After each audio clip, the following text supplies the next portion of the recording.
Hello, welcome back to my channel Hindi explanation में आपका स्वागत है। और आज मैं आप लोगों के साथ शेयर करने वाली हूँ एक्स्ट्रा ऑर्डिनरी अटर्नी वो साउथ कोरियन ड्रामा। तो साउथ कोरियन ड्रामे की हम शुरुआत करते हैं। और शुरुआत में हमें बहुत ही प्यारी सी क्यूट सी एक छोटी सी बच्ची को दिखाया जाता है जो वेल्स मछली को काफ़ी टाइम से घूर रही होती है। साइड में उसके फादर बैठकर एक डॉक्टर से कंसल्ट करते हैं और बातचीत के दौरान में पता चलता है कि उनकी जो बेटी है वो एक एबनॉर्मल चाइल्ड है, यानी कि जो बाकी बच्चे हैं उनसे वो थोड़ी सी अलग होगी। और वो बहुत ही गुमसुम सी चुपचाप सी रहने वाली बच्ची होती है, जिससे उसके फादर बहुत ही परेशान हो जाते हैं। वो हैरान परेशान उसे घर ले जा रहे होते हैं कि रास्ते में एक अंकल उनसे भिड़ जाते हैं और बिना किसी मतलब के किसी बात के उनसे झगड़ा करना शुरू कर देते हैं। यहाँ पर जो हमारी हीरोइन है यंग वू छोटी बच्ची, वो बहुत ही घबरा जाती है और बार बार अपने कान पर हाथ मारकर जितने भी लॉ के सेक्शंस होते हैं वो सारे रिपीट पर रिपीट करती जाती है। उसकी बातें सुनकर जो वहाँ पर अंकल होते हैं, उसके फादर और एक आंटी होती है, वो बहुत ही शॉक में हो जाती हैं। और यहाँ पर घर जाते ही उसके फादर पूछते हैं कि बेटा तुम कहाँ से सीख गई ये सारी चीज़ें। तो उसकी बेटी बताती है कि पापा मैंने ये सारी चीज़ें यहाँ पर जो बुक्स रखी है वहाँ से सीखी। यहाँ पर टाइम बीतता है और टाइम के साथ साथ हमारी जो यंग वो है वो बड़ी हो जाती है। और यहाँ उसके रूम में चारों तरफ दिखाई जाती हैं बहुत सारी वेल फिश होती है, तो बहुत सारी मछलियाँ लटका के देखती रहती है। आज है उसका ऑफिस का फर्स्ट डे और वो बहुत ही रेडी वगैरह होकर अपने पापा के पास जाती है। वहाँ उसके फादर उसको खाना देते हैं और खाना खाते वक्त वो उसको रिमाइंड कराते याद दिलाते हैं कि बेटा प्लीज़ अपने ऑफिस में जाकर इधर उधर की यानी कि वेल्स वगैरह की बातें मत करना। वो फादर बहुत ही प्राउड फील करते हैं कि वो पहली ऑथेंटिक लॉयर होती है। यहाँ पर वो ऑफिस के गेट पर मीटिंग करती है एक बहुत ही हैंडसम से बॉय से, जो हमारे मेन लीड बॉय हैं जिनका नाम है चोंग। और वो उसके बाद उसे मीटिंग कराते हैं उसके सीनियर से, कि जो हमारे यंग वो के बॉस है जिनके अंडर रहकर उसे काम करना है। तो यहाँ पर वो उसे एक और कीड़ा है साफ़ सफाई का, और कुछ भी चीज़ इधर उधर देखती है तो उसे एडजस्ट करने लगती है। अब यहाँ पर जो हमारे यंग वो के बॉस होते हैं उन्हें वो थोड़ी अजीब लगती है और वो अपने सीनियर से बात करने जाते हैं कि एक एबनॉर्मल लॉयर के साथ मैं कैसे वर्क करूँगा। तो जो उसकी सीनियर होती है वो उसको बोलती है कि तुम्हें इसे एक चांस तो देना होगा, अगर तुम इसके साथ एडजस्टमेंट नहीं कर पाते हो तो हम आगे चलकर इसके बारे में बात करेंगे। यहाँ हमारी यंग वो जो होती है एक केस के बारे में स्टडी करने के लिए अपने बॉस के साथ बैठी होती है। और ये केस होता है एक बुज़ुर्ग औरत का जो अपने हस्बैंड पर आयरन से कर देती है हमला, और जिसके बाद वो हो जाता है फेंट, क्योंकि बूढ़ा आदमी एक यंग लड़की के साथ अफेयर होता है जिसकी वजह से झगड़े का एक मेन कारण यही होता है। तो यहाँ पर जो हमारा बुढ़ा आदमी है ये इस औरत पे कर देता है अटेम्प्ट टू मर्डर का केस। अब यहाँ पर जो हमारी यंग वो है उसके जो बॉस होते हैं वो उसके साथ बातचीत करते हैं और बोलते हैं कि मैं तुम्हें ये केस की रिस्पॉन्सिबिलिटी देता हूँ। और वहाँ पर उसकी मीटिंग करवाते हैं उस बुढ़ी औरत से जिसका केस उसे लड़ना है। यहाँ पर वो बुढ़ी औरत देखकर हमें पहचान लेते हैं कि ये वही औरत है जिसकी वजह से पहले एक बार झगड़ा हो चुका था यंग वू के फादर का। अब यहाँ पर बुढ़ी औरत उसे पहचान लेती है और बोलती है कि तुम तो वही छोटी बच्ची हो ना जो बचपन में हमारे घर के पास रहा करती थी। अब वो जो हमारी यंग वू है वो उससे पूछती है आपकी सोर्स ऑफ इनकम यानी कि आपका घर कैसे चलता है। तो वो बताती है कि मैं अपनी पेंशन से अपना घर चलाती हूँ और जो मेरा घर है वो मेरे हस्बैंड पार्क के नाम पर है। तो यहाँ पर जो हमारी यंग वू है उसका दिमाग बहुत तेज़ होता है और वो काम कर जाता है कि ये अटेम्प्ट टू मर्डर का केस हो ही नहीं सकता, क्योंकि कोई भी लेडी हो पैसे के लालच में या किसी न किसी रीज़न के चलते ही ऐसा काम करेगी। लेकिन यहाँ पर वो केस को अपने सीनियर के सामने ओपनली बोलने लगती है और बताती है कि जब प्रॉपर्टी उसके हस्बैंड के नाम पर है, उसकी वाइफ के नाम है ही नहीं, तो वो उसे क्यों मारेगी और ये अटेम्प्ट टू मर्डर का केस नहीं है। अब जो हमारे मेन लीड बॉय है, मेन लीड जो हमारी गर्ल है, वो दोनों मिलकर जाते हैं और एक हॉस्पिटल में, और वहाँ पर जो डॉक्टर होता है वो ओल्ड मैन पार्क का डॉक्टर जो होता है उससे कंसल्ट करते हैं। तो वो डॉक्टर बताता है कि इसके सर में पहले भी कोई इंजरी है। अब वो वहाँ से निकलकर सीधे जाते हैं मिस्टर पार्क से मिलने, और वहाँ पर जो ओल्ड लेडी है वो उसे बताती है कि यंग वो वही छोटी बच्ची है जो हमारे पड़ोस में रहती थी।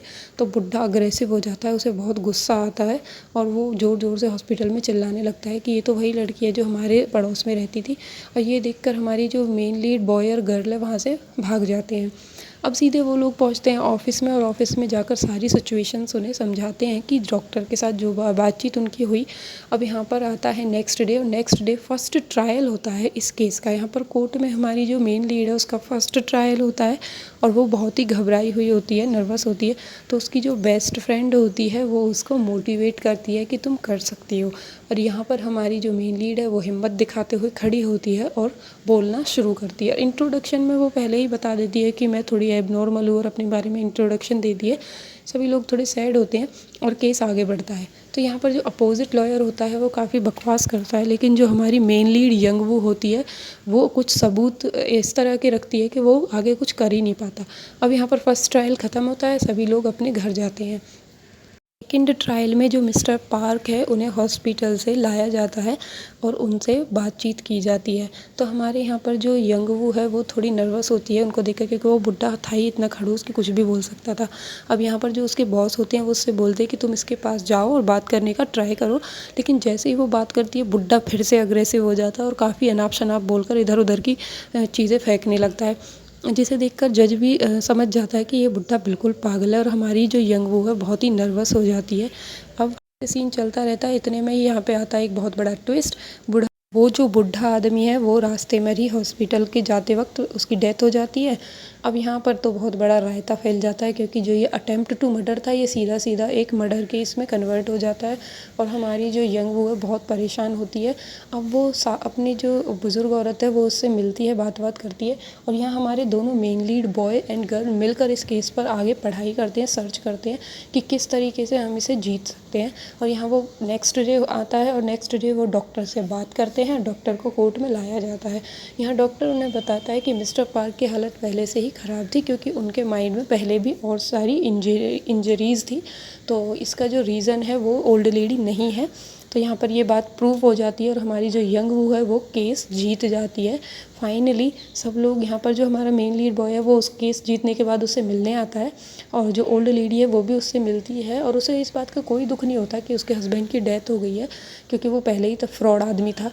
और यहाँ पर वो दोनों गले मिलती हैं और बहुत ही प्यार से बातें करती हैं। जो हमारे बॉस होते हैं यंगवू के वो बहुत खुश होते हैं उन्हें देखकर। नेक्स्ट एपिसोड में हमारे पास एक केस आया हुआ होता है जिसमें एक दुल्हन होती है जो जब वॉक करती है तो अचानक से उसकी जो ड्रेस है वो निकल जाती है और सभी लोगों के सामने उसकी बेइज्जती हो जाती है। ये है बुढ़ऊ आदमी, हमारी जो दुल्हन होती है उसके फादर, और ये बहुत ही लालची आदमी होता है। पैसे के लिए ये उस होटल पर केस करना चाहता है और ट्विस्ट की बात ये है कि जिस होटल पर ये केस करने वाला है वो होटल जो होता है वो बॉय यानी कि ग्रूम का फादर का या आप कह सकते हैं अंकल का वो होता है होटल।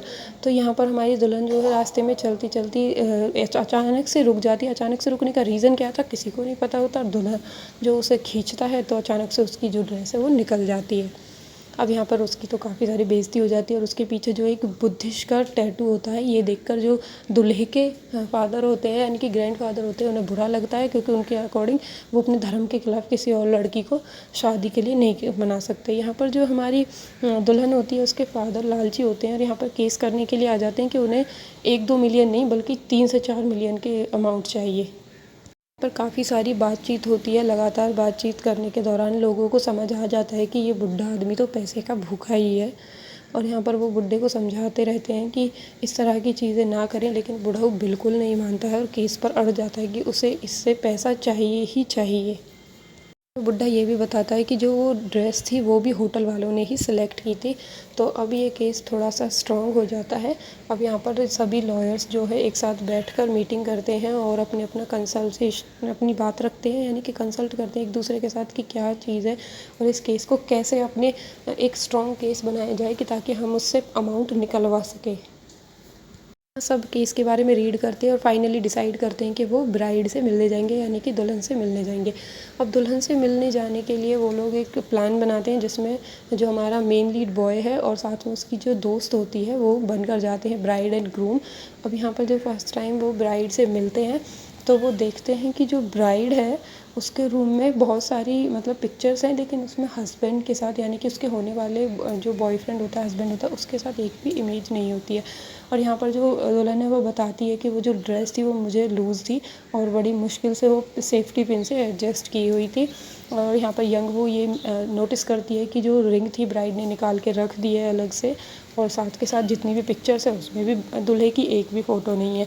और जो ब्राइड है वो उसे देखकर लगता है कि वो इस शादी से बिल्कुल भी खुश नहीं थी। यहाँ पर एंट्री होती है दूल्हे की और दूल्हे से हम बात करते हैं तो हमें पता चलता है कि जो दूल्हे की शादी थी वो उसके ग्रैंडफादर ने डिसाइड की थी, यानी कि ये कोई लव मैरिज नहीं थी, अरेंज मैरिज थी, ज़बरदस्ती वाली शादी। अब यहाँ पे हमारा मेन लीड बॉय अपने साथ एक कलीग के साथ जाता है, यानी कि ऑफिस में काम करने वाली लड़की के साथ, और होटल में मिलने जाते हैं। तो अचानक से जो उसकी कलीग होती है उसके पेट में होने लगता है दर्द और वो वहाँ से भाग जाती है और जो हमारी यंग वो है उससे बोल देती है कि तुम मेरी जगह जाकर जो मेन लीड बॉय है उसके साथ जाकर मीटिंग करो। तो वो लोग साथ में फिर से उन दोनों की एक मीटिंग होती है और अब दोनों का जो हमारा मेन लीड बॉय है वो लड़की से बोलता है कि तुम मुझे ना शोना बाबू करके बोलना, क्योंकि हम यहाँ पे गर्लफ्रेंड बॉयफ्रेंड बन के जा रहे हैं।